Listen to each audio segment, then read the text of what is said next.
Hello everyone, I am Tacit and welcome to the Gems of War Campaign 11, Week 10, final week. Don't forget to finish it up, Day 3. So of course, of course, campaign still going on. If you haven't already finished it out, definitely make sure to do so, especially if you end up paying for the paid side, either side of it. As you can, super paid side gets up to the Power Orb there, normal paid side gets to Onyx Giant, which we covered a video on Monday. And work to be had. And even free side, still worth potentially clearing it out just for a little bit of extra loot. You also get the extra stats for a little bit of time to run factions with or anything else that you might want to do with them. But anyways, as far as today, speaking of a pet, we actually have a lot of pets going on. So, of course, we have an elemental pet, the Moist Owlette, which if I'm not mistaken, I did not max. Yes, I still need 9 more copies of the little bird. But one thing that's pretty noteworthy about him, other than the fact that it is an elemental bonus, which is a really strong bonus, is this. If we type in the word elemental here, there are 2 pets. I was almost going to cover a video on this, so I ended up not doing so. However, it is one of only a few pets that has 2 different typings. And the main reason I didn't cover videos, we already covered like so many elemental teams this week. However, it is pretty relevant as it is one of the only few typings in the game that has a dual pet. This might, of course, over time happen to a lot of typings where they end up getting 2 pets, but these do stack. I don't think it visually shows it correctly, but it does indeed stack. So if we show an elemental team, I don't know where to have an elemental team save these days. Well, probably the World event. Oh yeah, that's not the World event team anymore. Well, the other World event. So if we check over on bonuses row here, it doesn't actually show it, but it does indeed stack the 2 different pets. They don't have a proper visual to show it, but it is indeed stacking the effects that you would normally be getting from it. So that's pretty cool. So yeah, it does stack. You do still get the whole bonus from each of them individually to go on to whatever your actual bonus is. It's not much of a bonus, obviously, but you know, it adds up. It's a little bit extra stats in there whenever using a pure elemental team, which is definitely a pretty relevant type, given that elementals are already so strong, and having a double pet boost makes it even better. However, the other thing that we're going to be doing today is there's another relevant pet, and that is... Oh, wait, never mind. We already maxed the kitty. Wait, why did I think I didn't max the kitty? Well, we can go get his pet food. Wait, I put that in the title. Why did I think I didn't max the kitty last night? Because I was thinking like, oh, we'll do that pet, and then we'll also max the other kitty. But never mind, we already maxed the kitty. Hold up, wait. I forgot, that was kind of last night. Losing track of time. But anyways, never mind, kitty maxed. But we're going to be working on the Power Orb then. As well, technically we can get his food today to go feed the kitty. Which is actually funny because I believe I have 0 purple pet food. Actually, did I upgrade the kitty? Did I actually do it but forget to upgrade him? You know what? Hey, the title's not a lie. Well, I already changed it, but oh well. Well, I guess it's still true. Let me add it back. Maxing kitty. Still true, because I didn't actually max it. You know what? We already know for sure we're going to get enough for a Power Orb. How about I max it using the purple pet food? Because we're going to be able to get it right here. So let's go get the purple pet food. Because I'm pretty confident with the math that we did earlier that we will have enough for the Power Orb. So we are going to go get the purple food right now. And then we'll go do the Power Orb on what will likely be Saturday or Sunday then, ultimately. Anyways, let's go get the food. And literally go feed the pet by getting the purples that we need. And we're still running Zugov build. As far as current build for it all. Yes, new Fall Guys event tomorrow. I'll be playing it around noon. Same time that we normally end up playing it. But yeah, I'll be doing that for a couple hours. Exactly how long is subject to change, but you know, as long as it really takes. The only event we didn't actually finish all the way out, though we did obviously finish it after the fact, was the wormhole one. Mostly because it was really annoying. I'm pretty sure this one won't be that annoying to try to get the rounds. Because it wasn't exactly that it was hard, it was just like completely luck based on if you finally found the rounds or not. Which is not an ideal event, but this one will hopefully be better. But yeah, we will be doing it tomorrow. Also, hello everyone, by the way. I didn't even say all the hellos. Hope all you guys been doing well. Of course, gosh, Bill Warhammer back on the first. He got, like, literally the second I clicked the start stream button, he already had 2 comments down. Like, the stream was up for, like, I literally clicked the button, and it was like a bot that, like, auto-typed the messages. He probably already had it on copy-paste, but still. It was, like, so instant the second I clicked it. It was funny. But anyways, hello, Bill. Hello, Roman. Hello, Barbara. Hello, Genki. Hello, Gimli. Hello, Roman. Hello, Daddy Shark.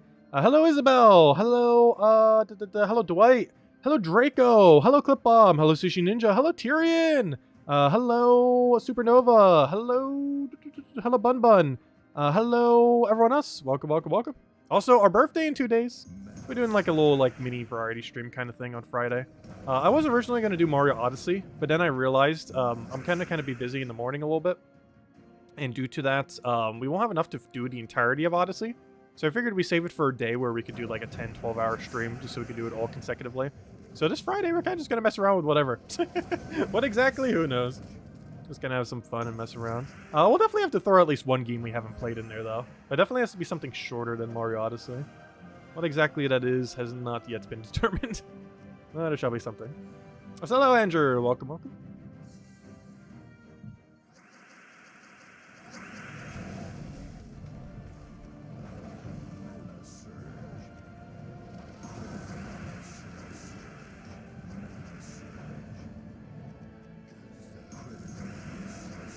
I wish I had a little more mana. Luckily that gives it to you, and that's match. Alright, we got enough food to feed our kitty now. Alright, let's go feed our kitty. We can't let it starve. So I am actually going to get the purple pet food. Honestly, I think the purple pet food is really good value for what you get. Trade stone's not as much. But especially if you're earlier on in the game, or really at any point where you don't have like seemingly infinite pet food. Which even we don't. Like, if you check our stack, the amount of 105 purple pet food we just got is basically the entire total of how much purple pet food we have. Because our current purple is at 111, and we just got 105. And of course 105 is exact enough to upgrade the pet, which is why it gives you 105. But there we go. Now we have all the purple pet food. Boom. Easy as that. And there we go. So we're able to feed our kitty directly from the event. Of course, you could also just use white pet food or pet food you already had laying around, but the event also just simply gives you all the pet food you need. Yeah, we got a blue orb from it. How convenient. Perfect. Anyways, but yeah, that's a little kitty maxed. And now we'll work on the power orb. And we should have enough for power orb and still have a little bit left over. I don't think we're going to have enough left over to get the trait stone bundle, but not really that big a deal because we have more trait stones than we ever know what to do with. Unlike pet food, which we have a lot of, but not, like, seemingly infinite. Oh wait, it wants me to go do more. Oh, duh. Oops, I didn't buy my 50. Let me go get my 50. 50 gems pretty cheap, so we will still keep doing that. Obviously, we still need the power orb, so... of course, we could have probably skipped on doing, like, 1 or 2 if we didn't get the little pet food there. But, oh no, the exchange rate's not that bad. It's essentially, roughly, depending on how you look at it, it's about, like, 2 or 3 gems per pet food, per colored pet food. And honestly, that is pretty cheap. Especially compared to past ways of obtaining it. It's definitely the cheapest way up to this date to be able to obtain pet food like that.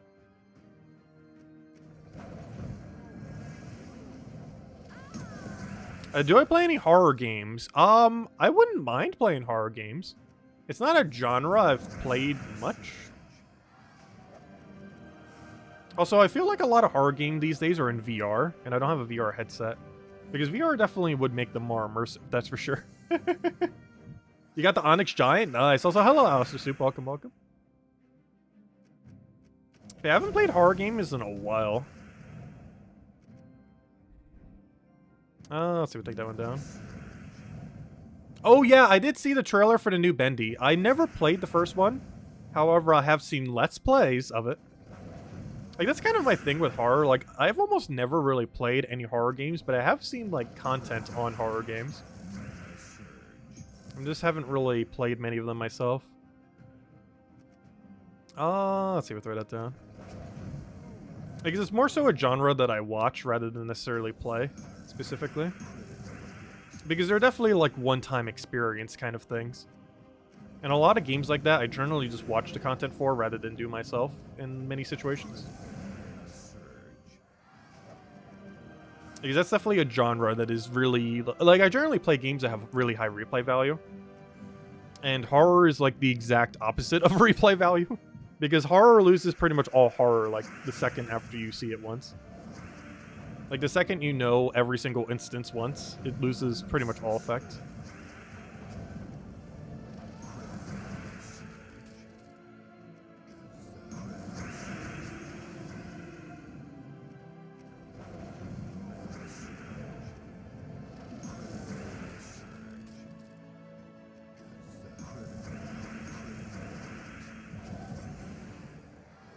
Which is one thing I never understood about, what's that one? Death by Daylight, or whatever that game is?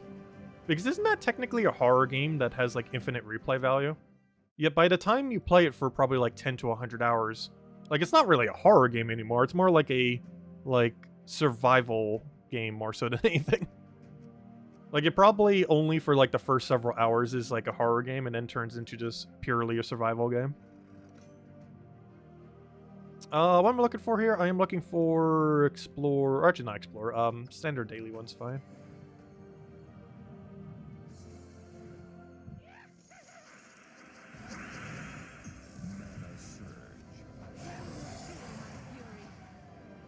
Yeah, that was kind of funny. I think the funniest thing about the curry thing is for whatever reason, it like ultra zooms into your Pokemon when you go into the camp sometimes. And that like legitimately scared me the first time it ever happened.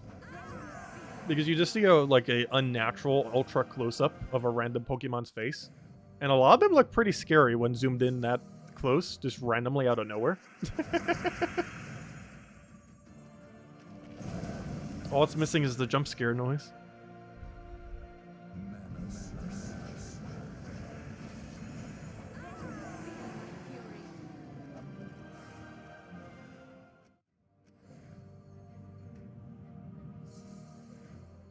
Because honestly, I think that's one of the best ways to do horror. Would be just to have a game that isn't like even remotely horror based. And then just randomly somewheres have just like a really horrific moment. It's just like truly horrifying. I don't feel like too many games have done that. Mostly because it would be a pretty hard sell. And would be found out pretty quickly by various people. Okay, we didn't hit a trap yet. Oh, it doesn't even want to load. Oh, you know what today is? It's Guess That Room. Starring 4, 5, and 6. Oh yeah, I keep forgetting. They have an engage button now. Because they had the poll. I hope they had more things to the engage button. You'd actually like having more options. Currently we have Q&As and polls. They need to add more. Let's see, because they just added Q&As like several days ago. But yeah, let's play Guess That Room. Which dungeon room is correct? Question mark. 4. Should I even put which one is each? I'm pretty sure you guys know by now, but I'll put it down just because. Left is 4. Middle is 5. And 6 is right. Alright, let's play Guess That Room. Let's see. There we go. If I could type the word right. How is it so hard to spell a single word? There we go. Okay. I think I typed it all right. Alright, let's see what the poll comes out to. So far, 5 has actually been correct a lot of times. Like, no one normally votes for 5. But the ratio of 5s that we've been getting are actually kind of high. Like, last time I think it was, like, dead last on the poll. But, I think it has won the most amount of times in this situation. I'm still picking 4, though. I mean, yeah, 4. The one all the way to the left. But you guys can vote for whatever and know that you were correct once we click it. Also, hello, GM. Welcome, welcome. Also, hello, Defiant. Hello, Lester. Hello, David. Welcome, welcome, everyone. We're currently playing Guess That Dungeon Door. Once again, we have returned. A lot of votes for 5, but I feel like that's confirmation bias because I think the last 2 were both 5. Well, we'll see. Unless the truly random algorithm hasn't started randoming yet. I'll let the poll go a little bit longer. Choose whatever has the lowest vote. True. So far, almost every time the one with the lowest vote has won. Currently, that's a midway tie between 4 and 6. That is kind of true. Because I believe the last 2 polls, the one in dead last won. Or, you know, was the correct room ultimately. Let's see, they're both a dead tie. I want 4 and 6 to be different. Someone vote for one. There we go. 4 is now the lowest one. That's all I need to hear. That's all the proof I need. Everyone thinks 4 isn't it? We'll take 4. We're gonna take 4 regardless. But let's see. It looks like a lot of votes on 5. No! You were wrong this time too! Let's see. But yeah. Anyone on right, the 23%, you were correct. It was 6 this time. Unfortunate. Anyways. Yep, yeah, it was 6. We'll just run a Zugoff team.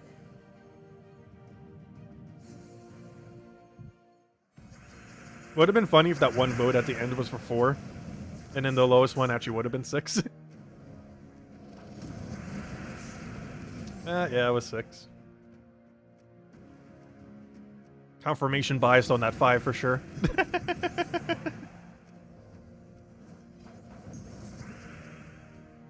So far, it does feel like all 3 have been kind of even. As far as when we played Guess That Door.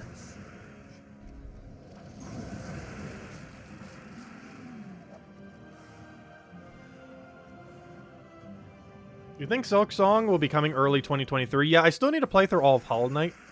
I'm not sure exactly when I'm doing that. I kind of want to do it somewhat soon.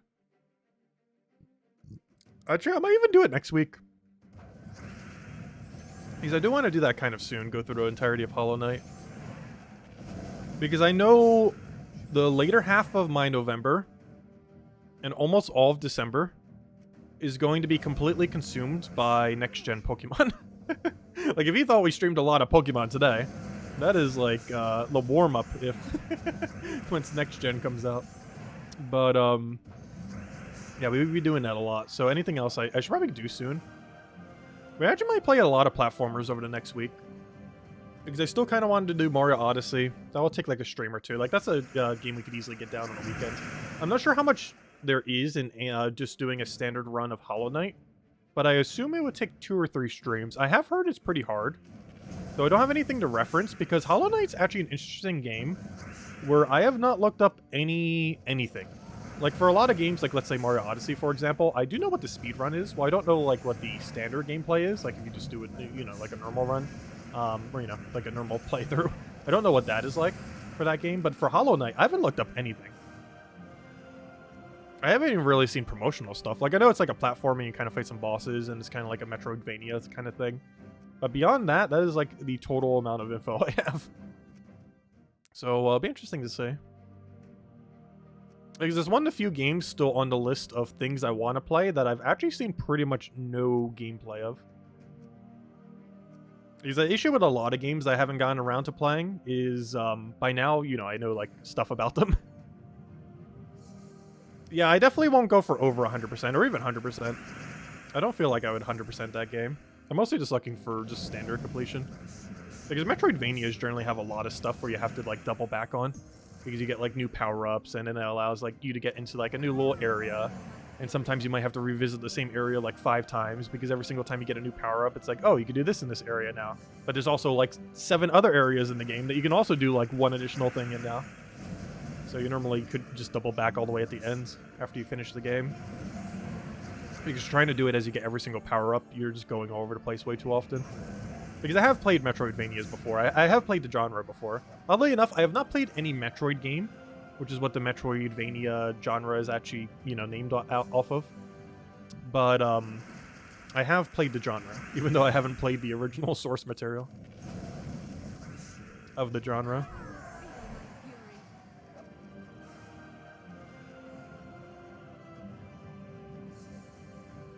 If you keep mentioning Horde Mimic, Genki might appear. Genki's already here, though. Or she was. Oh yeah, how's your computer doing, by the way, Genki? Did you get that fixed earlier? Because you were mentioning you have some issues with it earlier.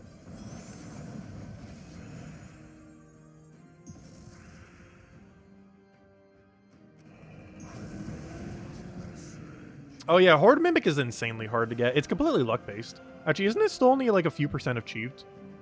It's one of the... Actually, it might be the most luck-based achievement in the entire game. Because you get it whenever you open an Explore chest. You need to get a 2x chest and a 5x chest. And I believe that 5x chest has a 10% chance. You basically have to roll like 3 10% chances in a row to get a Horde Mimic. Which requires doing a lot of Explore. But yeah, 0.4% of people have it. The only 3 that have been achieved less, which oddly enough is the Journey event. Though in all fairness, we've only got 2 Journey events. The third one's probably not even until early next year. So this one's mostly so low. Because it requires a couple thousand gems and has only happened twice. Use a power potion. So this requires getting a level 200 faction. I'm surprised this is so low. This is actually pretty doable. And this will probably be like over 0.4 by the end of this week. Like, I don't even have this yet, but we will obviously soon. A lot of people are just now getting that achievement because it's only been available as of last week. And a lot of people are getting it more naturally without spending gems or without spending as many gems.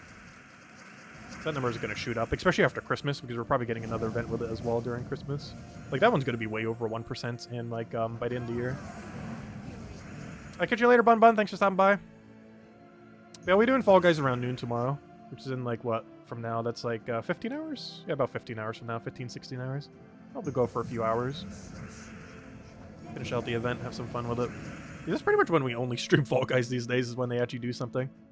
Though, based on their player numbers counts, that also seems like what everyone does these days. These days, wait for them to do content and then start playing again. Because Fall Guys viewer numbers definitely been like tanking. Of course, I've been only looking at the Steam numbers, and not as many people play Steam specifically anymore on it. Because of Epic Games Store kind of taking it over. But it's still surprisingly low, because if you look at something like Rocket League, like their number is still kind of high on the Steam version. You look at Fall Guys and it's like, oh, it's almost gonna, at this rate, it might even reach triple digit, which would be kind of insane. Because not even Gems of War hits triple digit normally. Like maybe at like the dead of night. But like if I go check right now, it's like 1,300 or higher if I had to guess a number at this exact time of day. Oh, what's the best way to check? Probably by clicking here. Yeah, 1,100. It very rarely dips below 1,000, like it does, obviously. But you also have to keep in mind, most player base for Gems of War is on mobile. Like, I'd say only about 10-20% actually play on Steam. And you can easily tell this, too, by looking at PvP rating.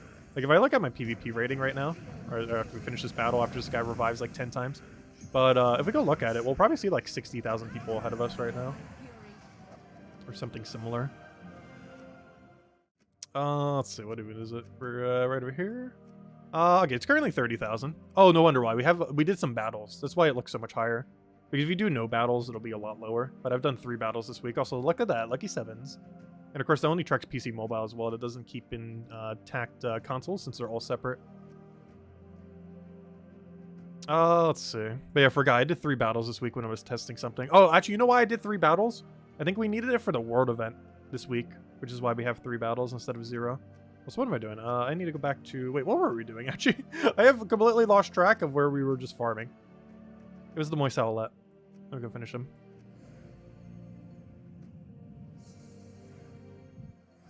A 99.6 of us don't. What are you referring to? Horde Mimic? Yeah, it's a pretty unachieved achievement. It is ridiculously luck-based. Because you basically have to roll 3 10% to get the drop. Or 10%, 10%, and 20%? I can't remember exactly how it spreads. But I could have sworn it was 3 10%.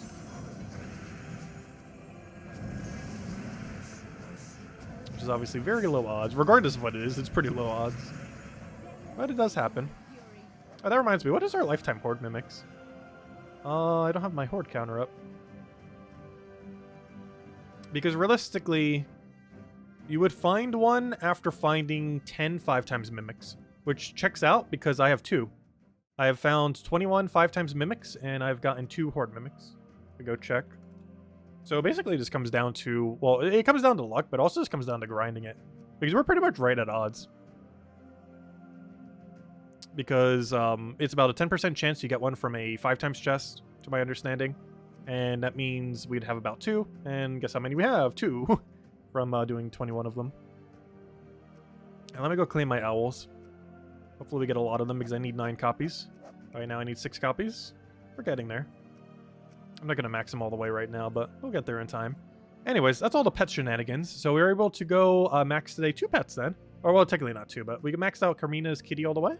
And we're able to get some progress on the good old Moist Owlette. Alright, with that being said, let's go ahead to the code. And then we'll go do World events and then probably just grind some because I don't believe we have any other event we need to target. Speaking of that, we don't even have any other event we need to target this week because this weekend's arena event, so we're not really going to mess with that, like, pretty much at all. Like, maybe we'll like a few battles here and there. I guess just to give ourselves something to do. But, you know, the loot for it's pretty abysmal. But there you go. There's the code. Enjoy. Starts with 5E. Gives the same word as always. 2 gem... I almost said 2 gem keys. 2 treasure maps, 1 gem key, 200 souls, and 2,500 gold. Enjoy, everyone. And definitely feel free to leave a like on the stream. Helps a lot and is greatly appreciated. Anyways, so let's go to World event. Because I think that's the only other objective we really have to hit that's daily based. And then we'll go just mess with some grinding. So we can get some tokens in there. Who knows? Maybe even get a Horde Mimic. Probably not, but you never know. Alright, we're still running this quick kill team, which honestly seems perfectly fine. I see almost no reason to switch out of this. Because for the lower tier battles, this should last all the way. We only have to do this today, probably tomorrow, and then be good to go on score. And I'm pretty sure this has a high enough kill range. Just Rowain, after all. She has, like, infinite damage. If you want infinite and a half damage, you can give it Urskia shield as well.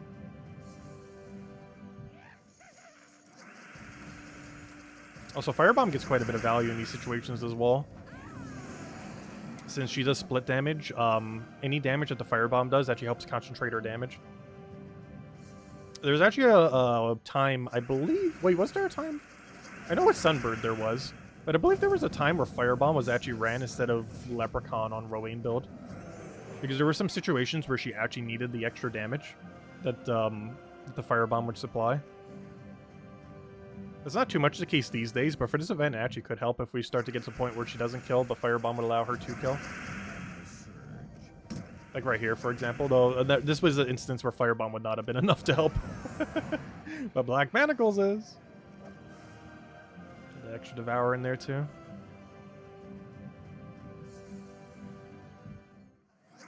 I saw a lot of Logic Saver now. Say hi, welcome, welcome.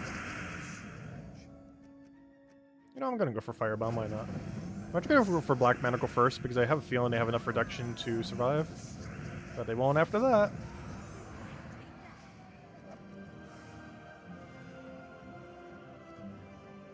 Also, where's my Valraven? Did we not get one today? Did I get gypped a Valraven? There it is. I was gonna say, where's my Valraven? Getting gypped. Oh, why'd I do that? Rowain was already enough damage in that situation.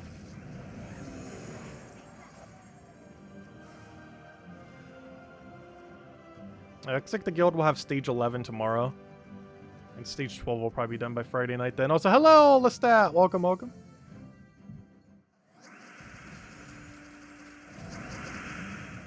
Yeah, this is probably one of the easiest events we've had in a while due to the access of elementals that we have. It's very, very easy. We have access to some of the strongest troops in the game. And arguably the strongest pure typing in the entire game of Elemental. Not only does it have double pet, not only does it have the strongest hero class in the game of Elementalist, and not only does it have an insanely good 50% mana start, but it also has like an entire dictionary worth of very strong mythics.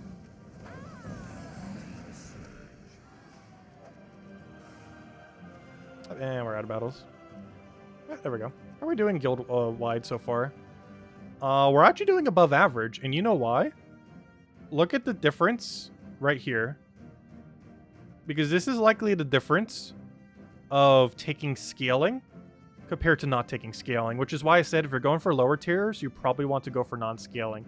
Notice that my big black number is bigger than my little small blue number.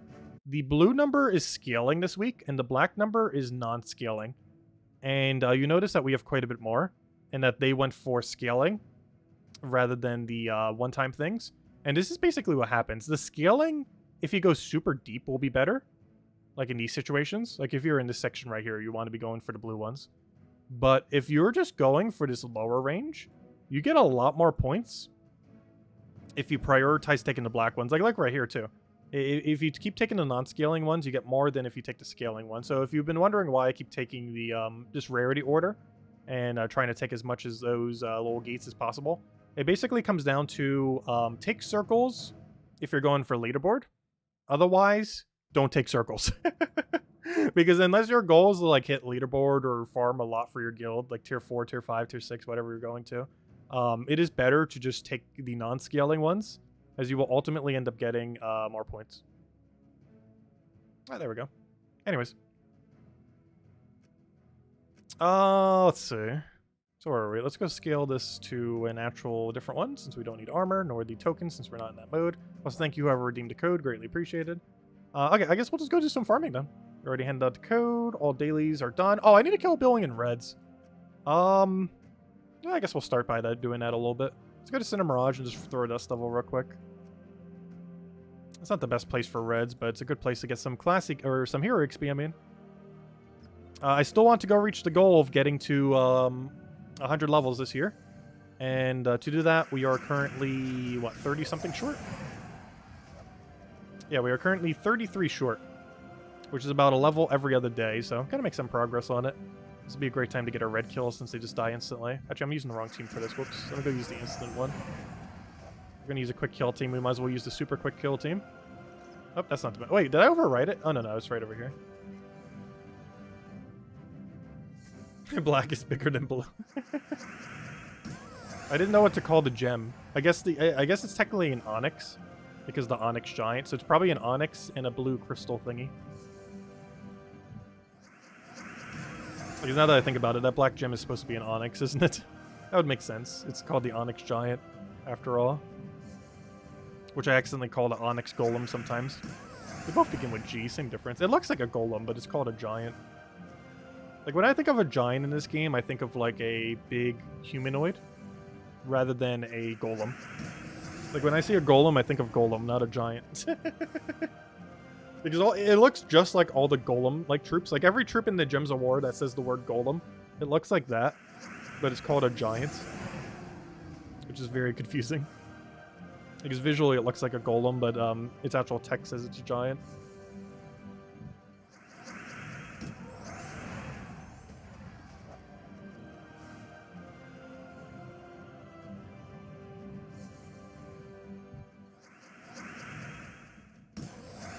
My brain is fried, why?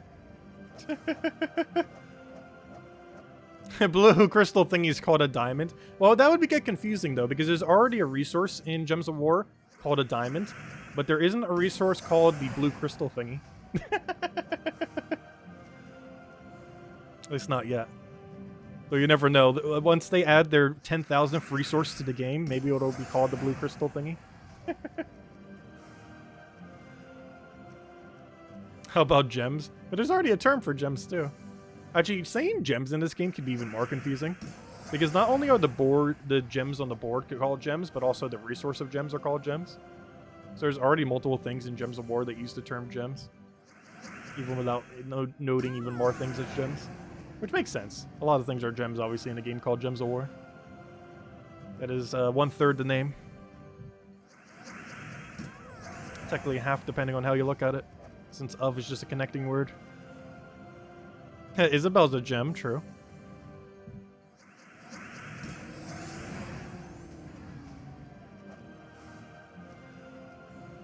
Also, thanks again, Isabel, for the $50 tip as well the other day. And as per usual, as you requested, we shall use it for the campaign pass. Though I am considering getting the standard campaign pass instead of the bigger one. They really need to do more to the bigger pass to make it enticing. Because as we keep getting more and more ways to get the orbs and everything else, it keeps seeming like less and less value. I don't know, I guess we'll still do it though. Hey, you're giving us the money for it, so I might as well. As you requested. Though I do personally feel like for everyone else who's considering it to not get it. Unless you just really, really want to.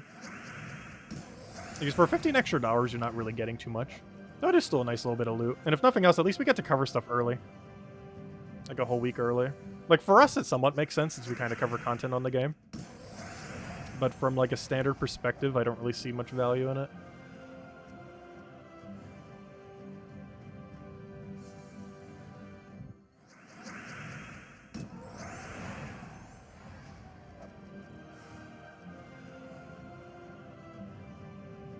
Yeah, you get a few extra things from it. You get like a major orange, a major purple, a power orb.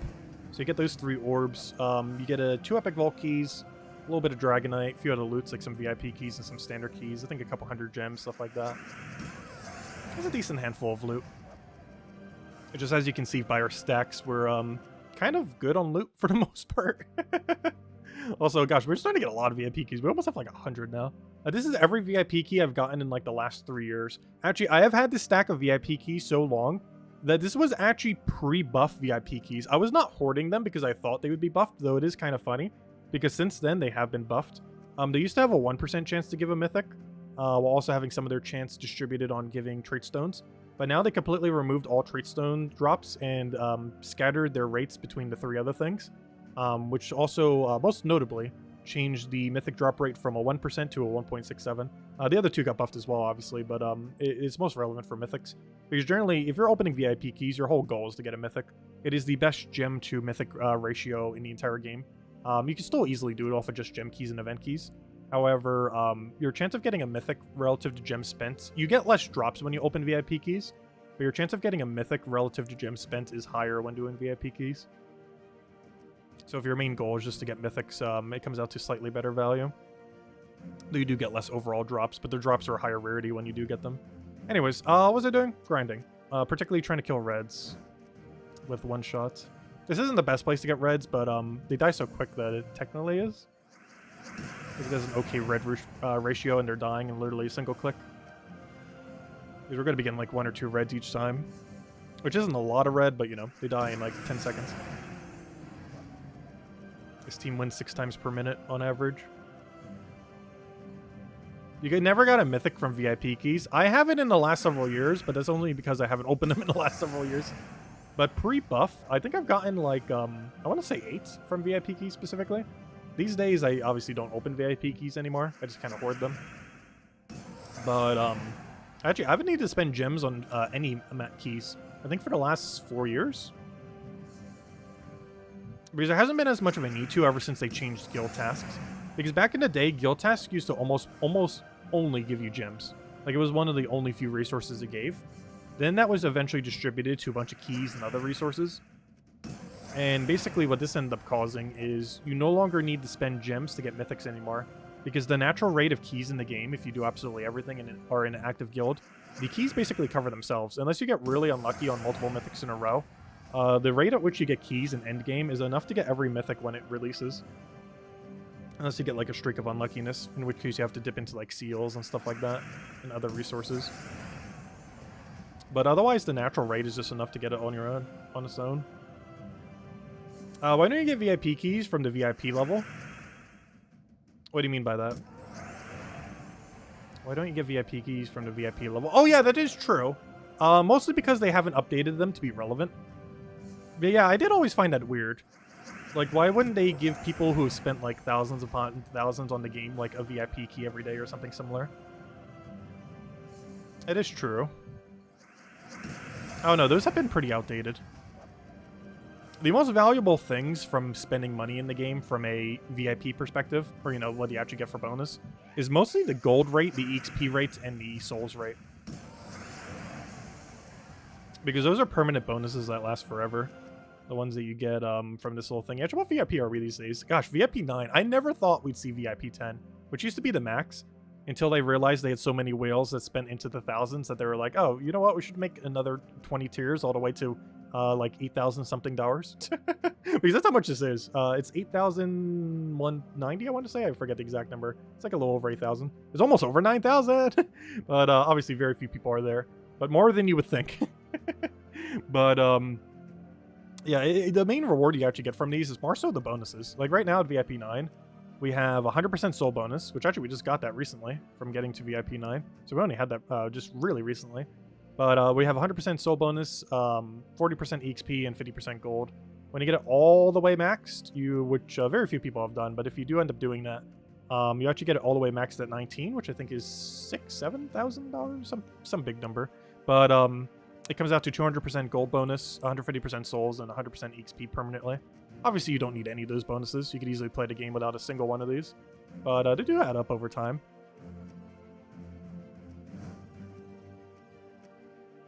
In higher gold requirement guilds, you could still very easily hit like 2-3 million gold without needing any gold bonus at all.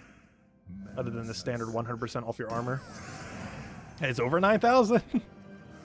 That means in total, at this point, I think we've spent, I want to say 500-ish on the game? 500-600, somewhere around there. And probably more than half of that has actually been from getting the VIP pass. Or not the VIP pass, the season pass, I mean. Like almost all that money as of recently has been season pass.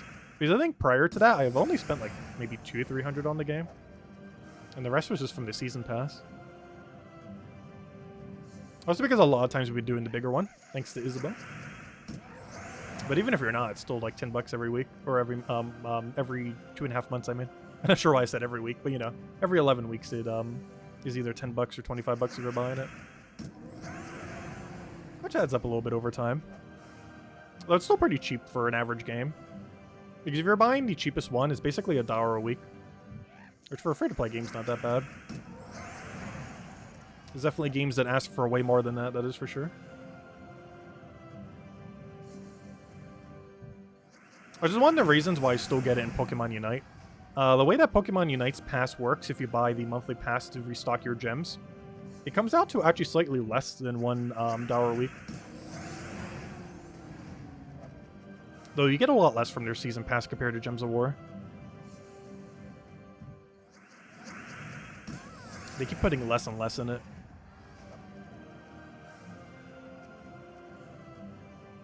Whereas Gems of War has been pretty consistently... Actually, if anything, Gems of War has actually been updating their season passes to give slightly better stuff over time. Like, most recently, we got the addition of Dragonite in there. As well as, I believe, VIP keys to the extended pass. EA, cough, cough.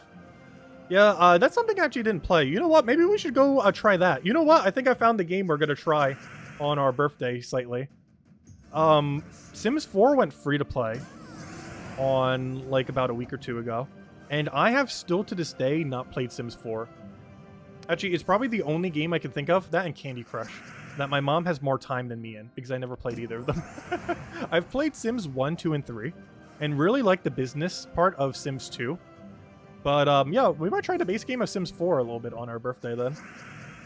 Because it went free to play recently, and I kind of want to see what the base game's like. I'm pretty sure it's devoid of all content, because you have to buy the multiple $1,000s of DLC to actually play the game. However, I want to see what the base game has, just to kind of mess around.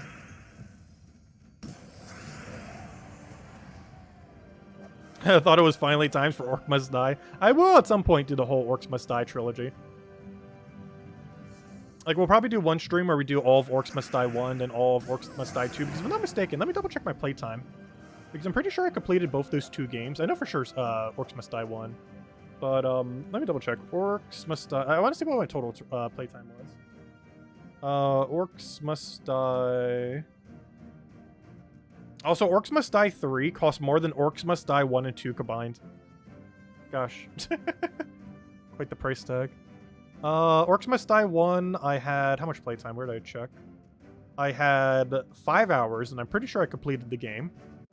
Orcs Must Die 2, I have... I'm searching this in, like, the most efficient way possible. Inefficient, I mean. Orcs... Gosh, I can't even type either. Orcs Must Die 2... I don't think I actually finished this one, but it came out to... How many hours was it? It came out to 22 hours? Okay, maybe that's the one I finished, and the first one I didn't. Hold up. I think it was 2 that I finished, but 3 I didn't finish. Because I have 22 hours in the second one, but only 5 hours in the first one. So it must have been 2 that I finished, but 1 that I didn't finish. And then I never tried 3 yet.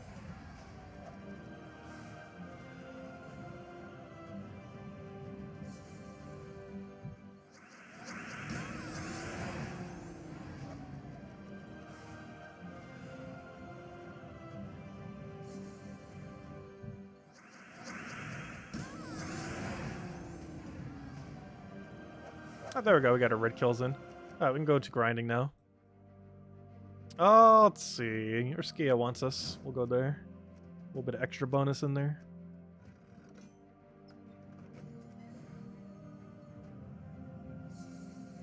Oh, so that reminds me. If I am going to do that, I should probably preemptively download Sims 4.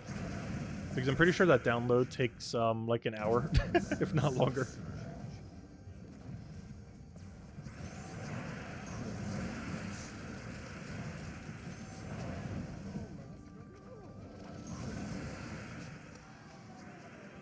Yeah, they went free to play, but all the good stuff is paywalled. Yeah, that's pretty much how Sims is always. But we can still build a house, still have a little bit of fun. There's fun to be had. If we're only playing it for a couple hours, there's some fun to be had by just messing around with the free game of Sims. Build a house, see how far we can get before they die. Or even try to do everything we need to get Eternal Life, whatever the method is in that game, I do not know. But we'll find out. Because I think there's always a method in every Sims game to get Eternal Life. Assuming it's in the base game. Unless they paywalled that as well.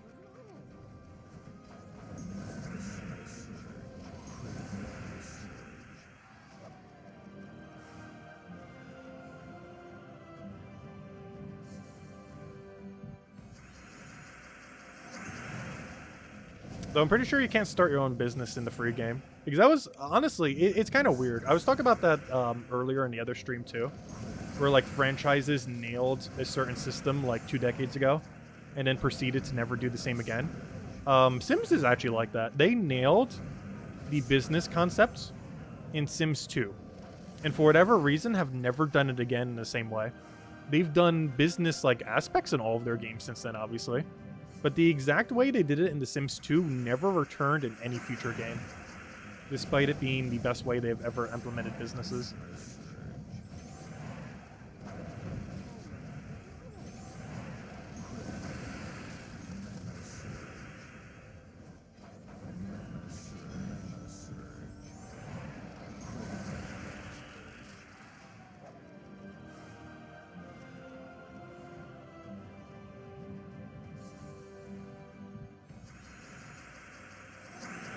Yeah, I'm pretty sure I have the most time in Sims 2 and 3. Which one exactly I have more in, I do not know. I have played The Sims 1 before, however, I don't have that high of a playtime in it.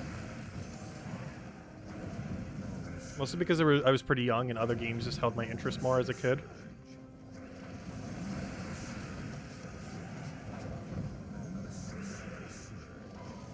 Also, Sims 1 has really weird graphics. Like, the Sims 2 and 3 graphics compared to Sims 1 is quite a stark difference.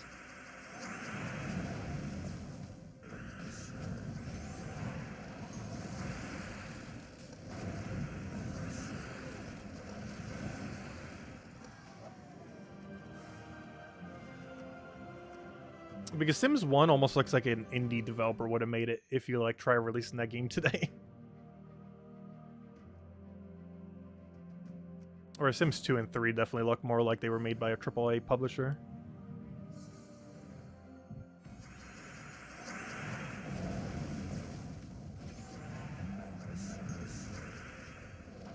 Oh wait, why am I in this area? Whoops, this is not what I meant to do.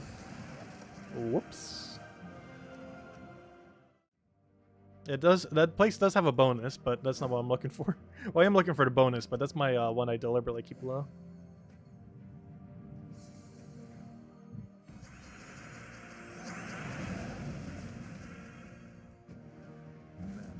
Okay, if anyone has any questions or anything you want me to go over, do let me know.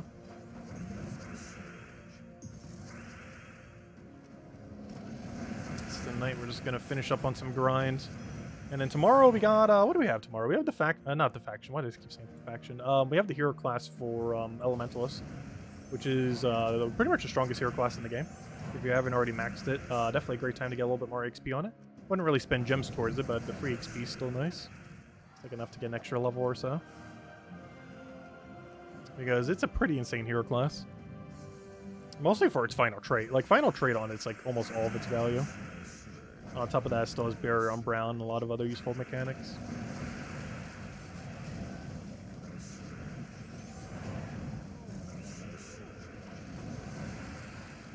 I still find Titan to be better in early game, though. Just because it has its natural half-mana start already attached to it. As well as in Rage, which gives it some good skull potential. Because I feel like a lot of times in early game you're using skulls, especially Mang builds. Whereas Elementalist doesn't work as good with Mang. Like, you can still use it with Mang, but it's not as pairable with Mang compared to Titan.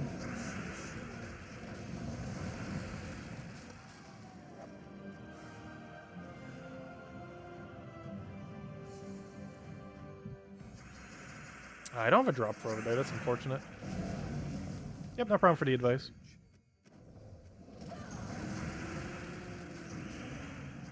Oh yeah, I keep forgetting. This thing has immune to burn, and I keep not hitting it. Also, I think we got lucky. We haven't seen a single Drake Rider yet, have we? He has a 100% chance to revive on death. So you really hope anytime you go into Garrosh Knock Explore you don't see him. Otherwise, you basically have to kill him twice if you don't have a stunner. And most Quick Kill Explore teams do not run a stunner. Because there just isn't enough room to include a stunner.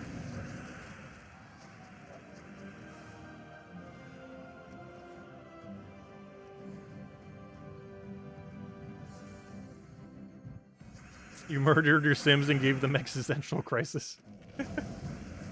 I have done survival islands with my Sims before. To kind of see like who would outlive who. It was fun. But when we play it on Friday, we're definitely gonna play it like the correct way. Or at least the intended way.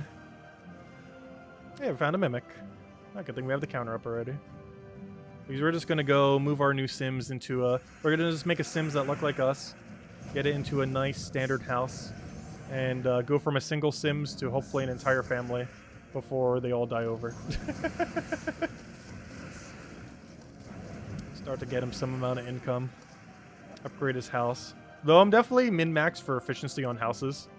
There are two types of appliances I own in any Sims game. The worst quality, cheapest one you could buy, money can buy, just so you simply have something that works.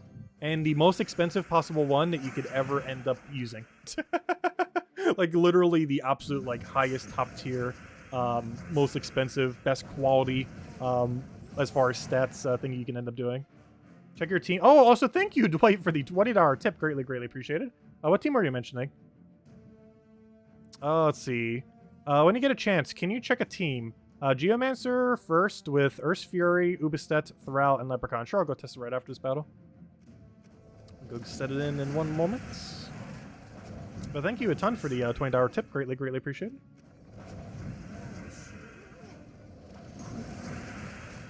Alright, let me go check this team.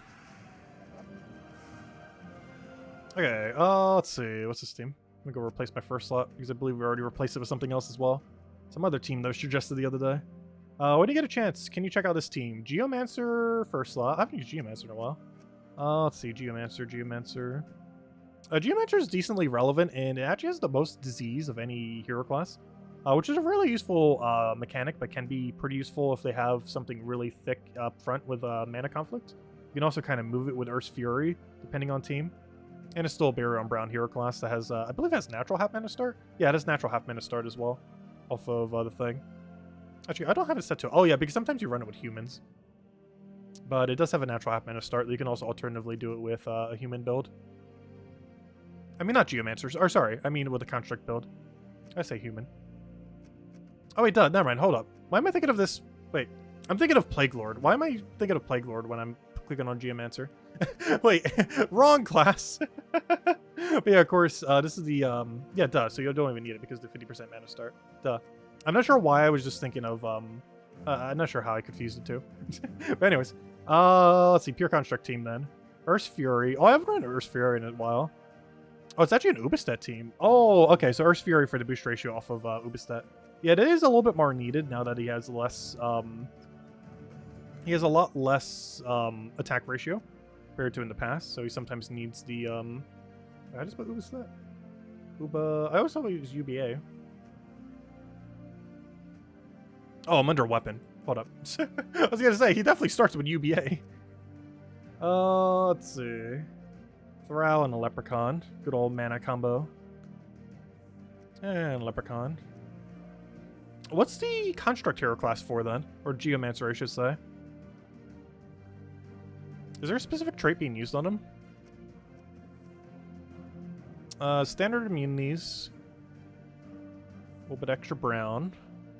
Baryon Brown. Some extra magic because we already have half mana start. Spell reduction. None of these do anything for us. And random status effect. Yeah, that seems fine unless we want to run stun on it. And change the banner to probably a brown. Actually, we can go brown-red and double up on the red because you already have +1 brown. Oh, I don't want to minus. Actually, does minusing purple actually matter? What color are we not using? We're using all of them. Oh, no, we're not using blue. We can go for this. Because that minuses nothing. Alright, let's roll with this. Let's see. Let's try it in, I don't know. Where's a good explorer? Here, let's click on Golvania. Good old Golvania.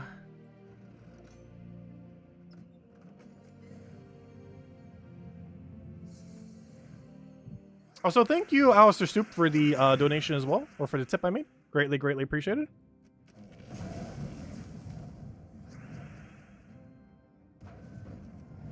If you ever have anything else to ask, just let me know. Let's see. What do we need here? Take the red over there. Get the Ursa Fury. Obviously want to hit on one that hasn't been poked yet. But we could also hit whatever the biggest threat is. So in this battle, we don't really have a threat for the most part. And if you know you don't have enough damage, you just throw Earth's Fury here. And it doesn't even matter if he transforms because he's dead. Yeah, pretty much just throw Earth's Fury, Ubistet, Earth's Fury, Ubistet. It's a fun build. Because Ubistet's normally looking to... I normally run it with Rope Dart a lot of times because it's auto extra turn. So I run Rope Dart, Ubistet, Rope Dart, Ubistet. But honestly, any of the armor tier weapons work out pretty well. But yeah, this team definitely allows you... Honestly, this one might be better early on in the game if you happen to have Earth's Fury and Ubistet. Because this will ensure that you have enough attack ratio. Because the reason I do it with Rope Dart is later in the game, you will always have enough attack ratio to do Rope Dart, Ubistet, Rope Dart, Ubistet. Except in factions, like high-level factions. But I guess this probably does allow you to scale all the way through faction, doesn't it? Because I'm not sure if I had actually done this in a faction now that I think about it. Like Earth's Fury into Ubistet. Because that might be enough to scale all the way to 500. The only problem is, this would have to be, what, a red purple or brown purple or a yellow purple to be able to use it for a faction, which does cover quite a bit of ground, though. So you need to have access to purple, and you need to have access to one of Ubistet's colors.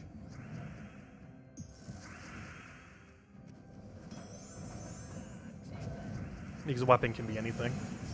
Or, you know, it doesn't matter what color the weapon is. Plus, it would match Ubistet most of the time anyways. Oh, wait, why did I do that? I could just went for Earth's Fury. Whoops. I mean, for, Ubistet, I mean. Doing these draw small streamers is really nice. Well, thank you for that. It is definitely a lot more impactful, that is for sure. Because we definitely don't make a particularly high amount of money from this. It's still very, very small. Like, we could literally just find, like, any minimum wage job and make more than what we're making from this channel. So every little bit does help out a lot.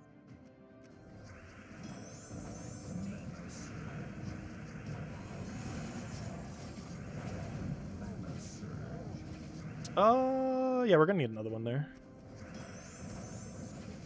Oh, so that reminds me, that's something I need to go situate with, oh gosh, what's it called? Why can I not remember it? Because I use it so little. But, Patreon. There are still a few people that send money through Patreon, greatly appreciated, by the way. And, they actually, I'm actually in their legacy program, so they're only taking 5%. I think they take actually more now. Luckily, they only take 5%, but one issue that's been happening lately, which I didn't even realize until just the other day, they're actually holding like almost $1,000 of mine because they have like a new system where like you have to fill out like this whole like form thingy. And while I was already doing it for tax purposes, apparently you have to do like this other thing now. And I haven't filled that out, so I need to do that before next tax season. Otherwise, they're gonna hold like over $1,000. I think we're getting a little over 100 per month right now through Patreon, which is mostly just a few people giving like a very generous amount, which is greatly appreciated. Because that takes a very small amount for me, only 5%, which is basically nothing relative to other platforms.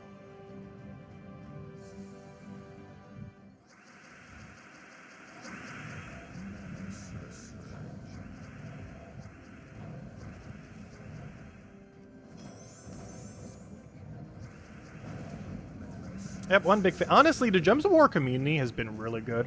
Out of like any gaming community I've ever seen. Also, thank you for supporting the challenge, Alistair. Greatly, greatly appreciated. But out of any community, Gems of War has definitely been one of the best gaming communities I've seen. Oh, it has gotten a little bit more fractured as the developers have also been kind of shaky lately. But overall, it's been a great community. There's definitely been a bit more tension since the developers have been kind of messing up ever so often, though. Yeah, that happens. They've been running the game for like 8 years. Can't like run perfectly forever. They've been doing their best.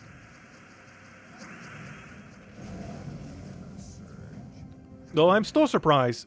They have been running a weekly event consistently for pretty much 8 years now. The 8-year anniversary is in this month, which is kind of insane. Because I can't really think of too many games that have like flawlessly done a weekly event with new content like literally every week forever. Of course, there's sometimes hiccups. Like most recently, they had an issue with that one troop coming out last Monday, where they did a temporary fix that should be fully fixed by the next patch. Next patch is likely on November 3rd. This hasn't been confirmed, but is a very likely date of the next patch. which will fix that event system. They found a workaround for it now, but it won't be fully fixed until then. And that will also be the 8-year anniversary patch, which we're also supposed to be getting Broken Spire rework in, most likely. That was supposed to come in September, but had to get delayed. Also, I would love to get Thrall XP, please. It's kind of hard to get here. I just want a little bit of XP. Just enough to win at some time today. There we go. That's the only problem with Thrall builds. Like any, like, particularly Thrall and, what's the other one? Fox Strider. Like any of those 1 mana costs, or, you know, 1 mana, mana accumulating troops. Like Marilith and Angry Mob doesn't have that issue as much, so they still have that issue. But any troop that needs only 1 mana to do that destroy, when they work so well. Like gosh, there are some battles where they take like 10 turns to get their mana. But that's an issue with every team that has them on it though. It's not exclusive just to this team. All teams are like that. That's why I try to normally have another mana accumulator. Obviously this one has Leprechaun Thrall. But it's always good too, just to make sure you have the coverage for it. Yeah, it does scale up pretty quick. I'm actually really curious to see how this works in factions. I can't think of a faction I can currently use this in. But there must be one. Let me just grab it real quick. Let's see. What am I looking for? I need like a, what's a red-purple faction? How about Crypt? Isn't Crypt red-purple? I'm trying to think of one off the top of my head. Let's see. Crypt, aren't you red-purple? Yes, you are. Okay, I'm gonna try this real quick. We got a Mang Zugov team. Oh yeah, this was when Fairy Godmother came out. I was messing with Fairy Godmother in this faction. But let's go test this team. Because I'm curious to see how this does at a high-level thing. Oh, there's only one issue with the one I'm doing. They have a... Oh, never mind. They're not in green. That's fine. It's not ideal, but it's fine. Let's see how this works, because I want to see if it scales all the way to max faction. Because this is a level 1 500 faction, the highest you can get. I assume it's enough damage. It should be. 2 double Ubistet. So you throw Earth's Fury, you throw it on Ubistet. You do it again. And then you win. Yep, it's enough damage. Just gotta hope they don't have Revive. But otherwise, just double kill to straight double kill. Cool. Yeah, it works for that. Which I thought it would. Earth's Fury obviously can scale to pretty much anything. It's kind of like Urskia's Shield in that regard. Where, of course, it takes all the enemy stats and scales off them. Yeah, it works out pretty well. Alright, where were we? Let's go chase a 20%. Probably switch back to Zugov for the last few. Any word on when they're going to fix the red flashing after battles? I did not notice such a red flashing. Is it? It might be a mobile only issue? Is it? Because I have not seen red flashing. Oh no, is this stream red flashing after a battle? It must be very quick if it is, because I'm not noticing it. This is like a mobile only issue or a console only issue. Oh, you know what? I think it has to do with the map screen. It's probably a console issue, right?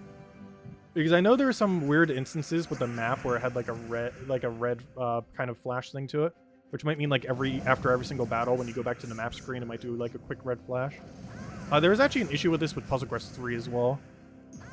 Not in the exact same way, but similarly, because the way that they coded their map caused like a flash occasionally. It was a very rare glitch, but it still occurred. Alright, they're working on a hotfix for it. Okay, that'll probably be on the 8th patch then. Like, we're almost guaranteed getting a patch on the 8th. Even if it's just like a mini patch, we're definitely getting something on the 8th. There's just too many small things that need to fix in the very near future. As always. But even more so as of recently. As things that were working properly are starting to break down. Yeah, does anyone else have any other questions? Anything you want me to go over, let me know.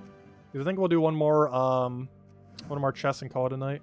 Wait, that reminds me, I forgot to update my number. Hold up, I got a Mimic. But forgot to update my Mimic counter. 121. Which is something I did so much in the earlier stream. I am so bad at keeping track of counters. I have no clue how some people stream and have like a perfect exact counter that is not off by any. Because on the average stream where I have a counter, I'm pretty sure that counter is off by at least 10%. I normally have some kind of stabilized number to make sure that we could adjust to that. Like we did for the earlier stream. But gosh, I always forget to update them. Because I kind of forget that they're there, because the way my interface is, I'm not, like, directly looking at them. Even though you guys somewhat are, since it's on screen. But the way my interface is set up, I'm not, like, normally seeing them constantly. So I sometimes forget they're there.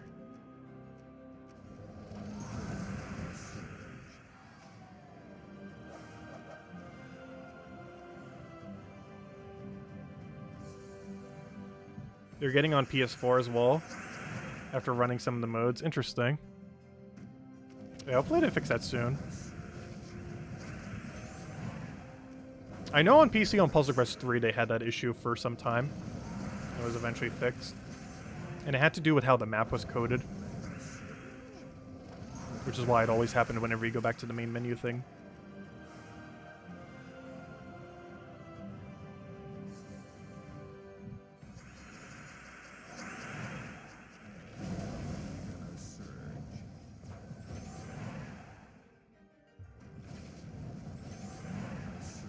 Also, you know what I think it might be related to, oddly enough?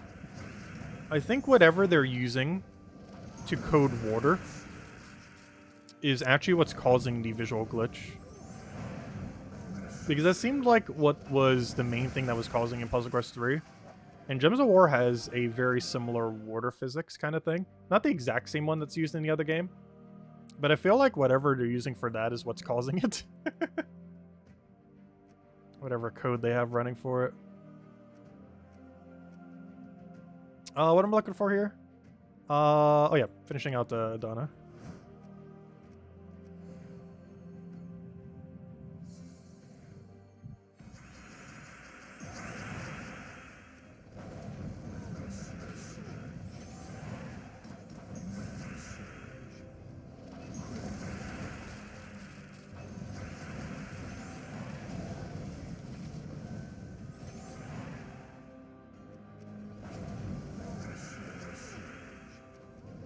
Mongo strikes again. So they're not using those servers anymore. Well, I wouldn't be surprised if it's a server issue. I'm not using those servers anymore. They switched over to some other program I don't remember the name of. Oh, please let me use Leprechaun.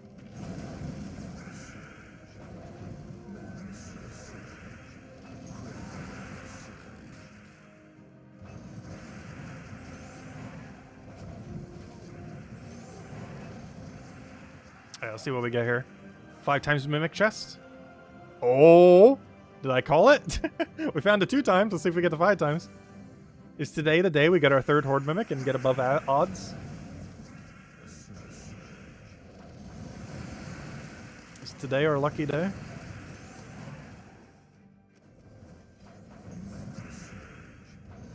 Let's see. Come on, 5 times. 5 times in the Horde Mimic. No, come on, Nisha, Anu, something good. No, no! No, the 4 guard, it's taunting us. That's literally tied worst possible drop you can get from a 2-time chest. Why am I saying tied? It's literally the worst drop. There's nothing worse. It's not tied with anything. Even a 6 guard would be better than that. But there we go. Well, we found one. It didn't have much in it, but we found one. The worst possible drop, but hey, it's still a Mimic. Still counts, kind of. Counts towards the number anyways. Anyways, guys, any other questions? Otherwise, we'll be calling it for now. We'll be back tomorrow, same time as always, 8 p.m. Eastern Standard Time, 1 hour prior to now, tomorrow, as we do every single night, as per usual. We'll mostly be messing around with the event. We'll mostly have the class event, so we'll be doing that. Kind of grinding a bit, finishing up some more on the Halloween, you know, all that good stuff. Don't forget to get this pet. It's a pretty good one if you haven't already gotten it or need to get it max. Make sure to do those free battles there. Not really worth spending gems on unless you really want it max, but it's one of those that's kind of okay value there, since elementals are so good. But yeah, don't forget to finish out the Halloween event and the campaign, as both of those are coming to a close in only a few days. So if you still have to finish out the current campaign for the final campaign 11, make sure to do that, as well as the Halloween event. It'll be the last couple days to get most of these rewards. However, everything except the armor will be available pretty easily in the future. Carmina will be around about 4 to 6 weeks from now in standard drop table, so if you happen to not get that, not too big a deal. And Carmina's kitty will be available actually immediately as soon as this event ends. However, of course, the chance of specifically finding it from a pet gnome is unlikely, though possible, as soon as the event ends. So they're still obtainable in the future. The only one we don't know about is Witch's Armor, which is why even though it's purely cosmetic, I would say it's the highest priority, just because we don't know if it will be available in the future, and if it is, you almost know for sure they're going to charge like $5 or $10 for it in the future, whereas right now you can get it for free. Anyways, guys, catch you guys later. Thanks for stopping by, and have a wonderful rest of your week. Goodbye, everyone. Thanks for watching.